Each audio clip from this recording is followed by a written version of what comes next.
Welcome to the Storytellers, the radio show and podcast that features those who choose to leave their mark on the world through the art of story.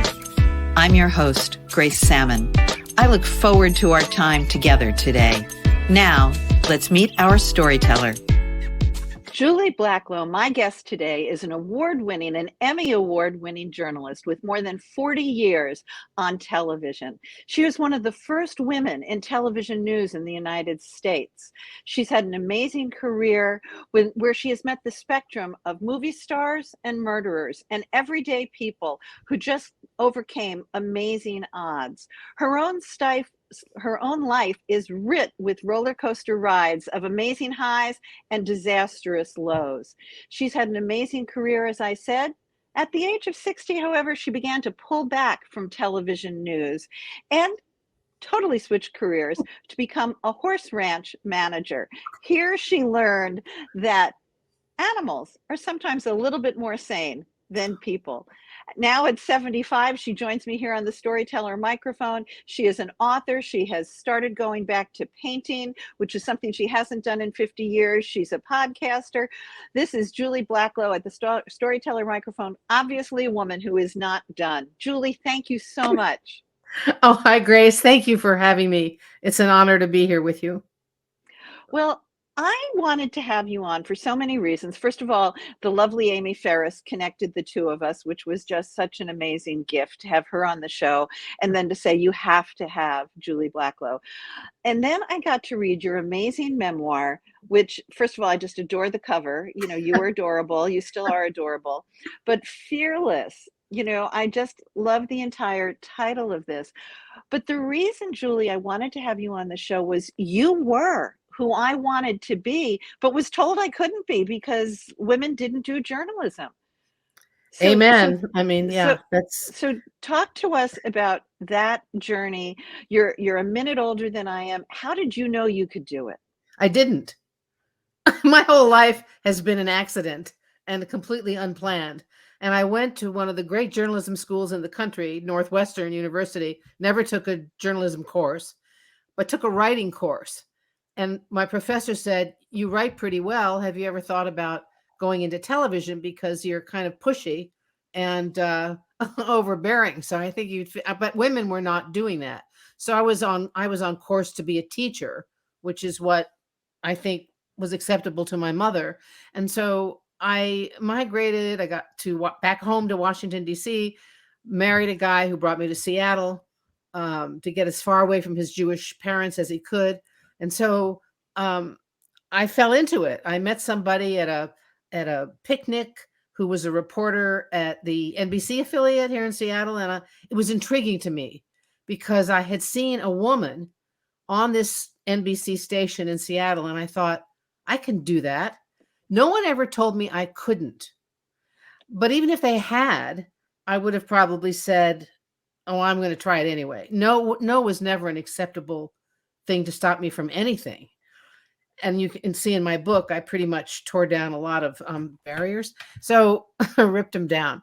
But I went and had an interview with the news director, and he said, what qualifies you to, I was 23 years old, a baby in the 12th biggest market in the United States. And I said, well, I know how to write. I thought I did. I really didn't. And I said, I'm curious. I'm curious about everything. And I'll ask anybody anything. Anyway, it was the right time to be a woman, right place, right time. I did an audition, ridiculously audacious, and I got the job 2 weeks later. So I was a baby, in the business, in a room of 120 men and 2 women. So that struggle is talked about in the book. We were sexually harassed every day, but there was no word in the vernacular back in 1972. But they were doing it and grabbing our asses and feeling us up and telling us they didn't want us there. But that's how I started. No one ever told me I couldn't. Yeah. And you persevered for 40 years, and you're an Emmy Award winner. Your story is so amazing to me. it starts out, your book, it just starts out, you're this young little girl and you pretend you have polio. Yeah. That's how neurotic. I was not getting the attention I wanted.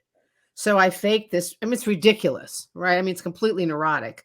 And I never told my parents that I faked it, but I quickly recovered because I thought how freaked out my mother and father were back at a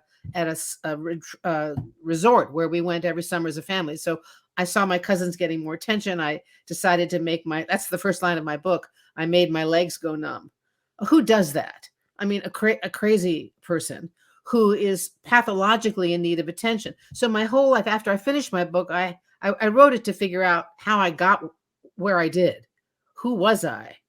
And so when I saw the genesis of that behavior at age 5, then I migrate then I kept getting in trouble, making trouble through high school, college, and onward. And I decide I end up in a career where it's like, look at me. It's kind of a continuation of a theme. But I turn that behavior.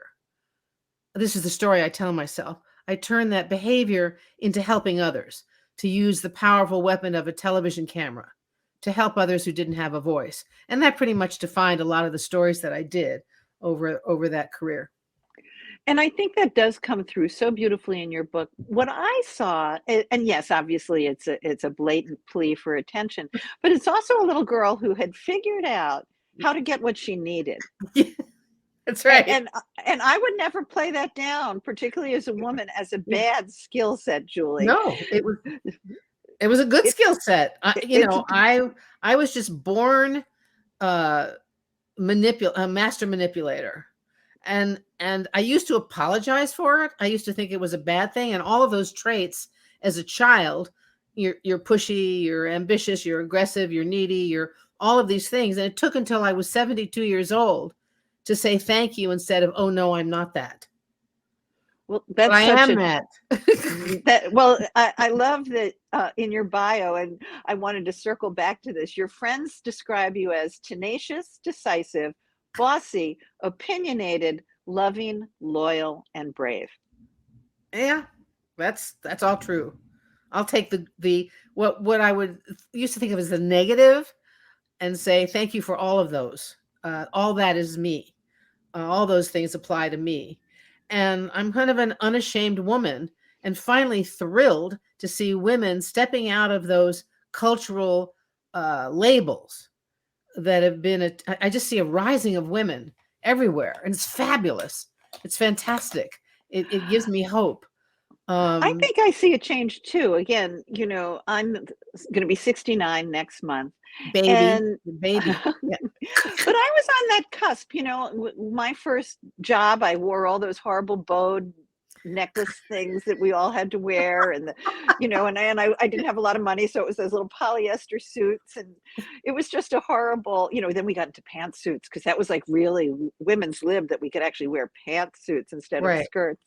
But I do think that it's taken, obviously we stand on the shoulders of the suffragettes, and the suffragettes stand on the women before them, but I do feel now that there are certainly challenges. The Me Too movement is so profound, but I feel that we have some more solid footing than we've ever had before. Do you feel that? I do. I think the ground is still a little shaky underneath. I still think there's a lot of resentment in a lot of quarters, especially in the white Christian evangelical movement that wants to take away right to choose. I hate the word abortion rights because I don't think that's really at the core of it. It's about being able to choose the path of your own life. And so it's still shaky, but the ground is getting much more solid underneath. I love that your reporter brain, though, brought me back to something. I sometimes get in the moment, and I think we've made so many strides, but I had a conversation with a Nobel Peace Prize winner, and she won for climate change. And she was very clear that the erosion of women's rights in reproductive rights will have far-reaching effect on women in other careers or in all careers. If we can't judge and trust that a woman can make a decision about her body, how can we trust her in the area of science or reporting? So thank you for your reporter brain. That brings me back to how tentative our gains could possibly be. Yeah, there's always pushback. And until these older generations, which includes mine, are sort of long gone, well, I think getting rid of that, those biases and prejudices and fear. It's all fear-based, afraid of strong women. I've been dealing with that all my life. And I think a lot of men and some women too are scared of strong women. So there's more a license for that now. There's more tolerance. There's more acceptance, and that's a good thing. But there's a long way to go in terms of so many aspects of the culture, racism, sexism, homophobia, everything.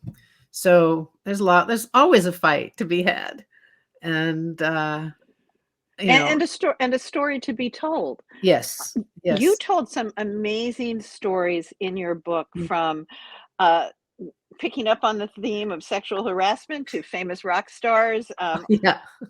to James Caan. Do you have a favorite story? Because I thought I was going to pick a favorite. Oh. And instead I just have this amazing dog-eared version of your book with notes in the margin. Well, my favorite would be the Chuck Berry story. It's really one of the great, but it'll take a little time to tell it, but and I'm not sure you can say certain words on your podcast. You can do the marginal version. Marginal version. Yeah. Well, I met Chuck Berry covering a concert, and he didn't want us there and my television crew. And so he said he's going to not perform if we were still there. But anyway, I started flirting with him. And to make a long, salacious story short, he said he started flirting back with me. And then he walked over to me and pulled out a wad of $100 bills, one after another, peeled them off, came up to me, offered them to me. Hey, Mama, these are yours if you'll give me a little head before I go on stage. So I thought about it because it's Chuck Berry after all, but I declined. And we snuck around and took video of him performing anyway. But I met a lot of famous people and notorious people, and I've realized that a lot of us are close to madness, and a lot of us are close to greatness, and we never really get there. So, yeah, we're all the same. So talk a bit, though. I think it's interesting because you mentioned that you started flirting with him. Mm-hmm. And we also talk about, being strong women. Mm-hmm. Is that just part of our skill set, or how do we feel about that? Well, I was manipulating. Okay. That was my personality. He did not want us there while he was performing in this headliner rock and roll oldies show. So I figure I have to get this guy on my side. I have to get him on the team. So I start flirting with him and using that, my sexuality, as a tool to get what I wanted. And I got what I wanted without having to follow through on his offer. Yeah, you do what you have to do. I had a lot of close encounters with Keith Richards, and when the Rolling Stones were here, and Paul McCartney, and on and on and on. So James Caan came on to me. Yeah, I mean, it's either about sex or money. Everything really, I think, comes down to that. What a terrible thing to say. Yeah. Well, I think it's an interesting perspective. One of the things that really struck me in your book was that you went to the first Beatles concert, and you did that a little bit creatively, but I was absolutely struck in the book. Tell us how much the first Beatles concert ticket in the entire United States cost you. Entire Washington, D.C. Coliseum, February 11th, 1964. I remember what I was wearing. The tickets were $4. I know. Crazy. There were so many interesting stories in your book, but that one stopped me dead on. I was like, $4 to see the Beatles? I was gobsmacked. We were in the third row, and I stared at them, And it was astonishing. I mean, growing up in Washington, D.C., I got to see a lot of history in the JFK assassination. I write about all of that, and growing up um, and seeing history all around me. So, yeah, I've had a bizarre, amazing life. And I just felt a need to write about it. And I want to address the term fearless. Um, People say, what did you, in some of the talks I've given in bookstores and whatnot before COVID hit, I was getting ready to go on a national tour when COVID hit. So everything got shut down. So anyway, where was I? I don't know where I was going with that. You were talking about fearless. You wanted to discuss And then fearless. what do you mean by that term? And I said, it does not mean I'm not afraid. I've had plenty of moments in my life where I was afraid. And I talk about that in the book. I was raped at knife point at 22. I had cancer. I was fired from my job and tried to commit suicide because I lost everything I ever have. I know all about fear, but what it means is you go forward anyway. So you have to overcome that and push through. So, and I'm afraid of spiders, but other than that, so, and I think that, I named it Diary of a Badass Reporter because I think that really is who I was and who I still am and who I was when I was 5 years old and faked having polio. I mean, it's pretty badass behavior. It's a term that's overused, but all my friends said, no, that that applies to you. No problem. Well, I love that you brought us to the more sobering side because, the movie stars, the Beatles, that's all the dream part. But you've also dealt with murderers and missing children and horrible, horrible lows. But your personal experiences of being raped and being fired and cancer, those also shape us profoundly. What inner strength do you think you had to get by those? Well, that's what someone asked me. That's a really interesting question. And it was asked of me for the first time about a month ago by someone else. And I can't recall who, but doesn't matter. It was an interesting question. I had to think about that. And I think I was just born with this innate ability to just keep going, just move on. I think it's in my DNA from my Russian grandparents who just kept going and left the pogroms of Russia and fled to the United States with nothing but the clothes on their backs. And so something in me gave me the ability to just say, just move on. But my career, meeting the thousands of people who'd undergone incredible challenges in their lives, losses of children, families of murder victims, astonishing things. I knew I wasn't alone. And I had seen hundreds of people surmount their challenges. So I drew strength from them when those things hit me. Now, 22, raped at knife point when I was in Italy. I just figured, don't hurt my body, don't cut me with the knife, and I'll be fine. I wasn't a virgin. I wasn't hung up on that, but just don't cut me with the knife. So I escaped that. And in the book tells the story of what happened that same night when I was dumped on the side of a road and picked up by the man who ran the Accademia, Michelangelo's Accademia. It took me there at 3 a.m. and let me have a moment alone with the David inside under skylight. Astonishing. I mean, that's the luck of my life. I was fired and lost everything, but I won the legal fight a year later.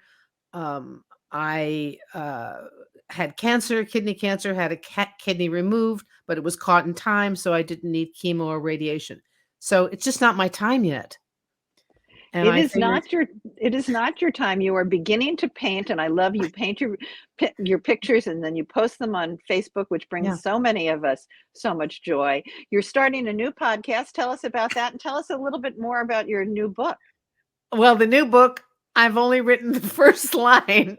That's as far as I've Oh, as that's I've okay. gotten. In Yeah. my new book, I've only written the first 2 pages and the Well, epilogue, so we're you're in good shape making here. you're making great progress. So Yes. I can't figure out where I'm going with it, but it's a recurring theme in my dreams. And the first line of it is, I think my mother loved me, but I'm not certain of it. And I don't know. I had to write that. And I don't know where I'm going, but I'll figure it out. The painting is a meditation for me now. I painted um, in college. It helped pay my way through Northwestern University. And I sold paintings back when I was 18 and 19 years old. So then a 50-year break, 60-year break, and I found my brushes again and started painting. And I'm starting to sell those paintings. So it's crazy. And the podcast came out of nowhere. An old friend of mine, Penny Legate, who was a host of Evening Magazine here in Seattle, we found each other about 6 months ago. We'd always known each other, but not well. But we made each other laugh. She has the most infectious, contagious laugh. And we decided, well, let's just do this. People have been saying you need to do your own podcast, but I know how to do it. But then again, luck intervenes, and we find this amazing radio engineer, brilliant radio guy who wants to hook up with us in a radio sense, technologically, and help Not in us. the Chuck Berry sense. Not the Chuck Berry thing at all. And so he helps us navigate. He's our engineer. He makes sure the sound is crisp. And Penny and I came up with a ridiculous name for our podcast, which is a couple of dusty muffins, which we can't explain it, but it's memorable and ridiculous. And so we've done about 12 of them are posted on Spotify and Apple Podcasts. We don't know what we're doing. We don't, people say, what's it about? Well, it's about girl talk, and it's about anything that's on our minds. And we're starting to have some really interesting guests now. So the first few are just Penny and me being crazy. And the other thing is we're talking about issues that are very much oriented towards women and what they talk about and don't talk about, more to the point. So So say the name again, because I've listened to a few of your episodes, and they're both delightful, but very, very informative. A couple of dusty muffins, right? couple of dusty muffins. It's COUPLA, couple of dusty muffins. So it's ridiculous, but we plan on having some amazing guests. We've had several already interviews, and this week we're doing one with the former Seattle police chief, the first Black police chief in the Seattle area, and one of the first in the United States, who has a lot to say about the defunding police team. So I'm just not ready. Our motto is, we're old, we're loud, and we're not ready to shut up. We're getting ready to launch a Facebook page. But anyway, I'm just trying to, all this stuff keeps me young, and I still have my horse. God bless my horse. Well, I wanted to kind of round out our interview with the Yeah. idea that you had this amazing career, and then there was Hollywood. Yeah. Who is your fabulous horse? Yeah. That was an accident. My dear friend, Pepper Schwartz, who people may know from Married at First Sight, but we've been friends for over 50 years. She owns a horse ranch about 30 miles east of Seattle. And one day after September 11th, she said, come on out to the ranch. You loved horses as a little girl, and come on out and spend a day with me. So I did. And at the end of the day, she brings out this 6-month-old Hollywood. She'd been named already. And I took one look at this creature and I started to cry, because this was the horse that I dreamed about when I was a little girl, faking having polio. All I wanted to do was have a horse, but my mother would never let me have one. So here she was. She came into my life at 55. I bought her that day. Isn't that crazy? I knew nothing about how to care for a horse or raise a horse. She was completely untrained and a wild little thing, and the perfect horse for me. The only real creature I've ever been intimidated by. And she humbled me and taught me things I needed humbling. I thought I was important, I guess, for a while. But having a horse and raising a horse is an amazing experience. And we had hundreds of trail rides together. And she is really my heart animal. And she's 21 now and still as sassy as ever. So we're a lot alike. Yeah.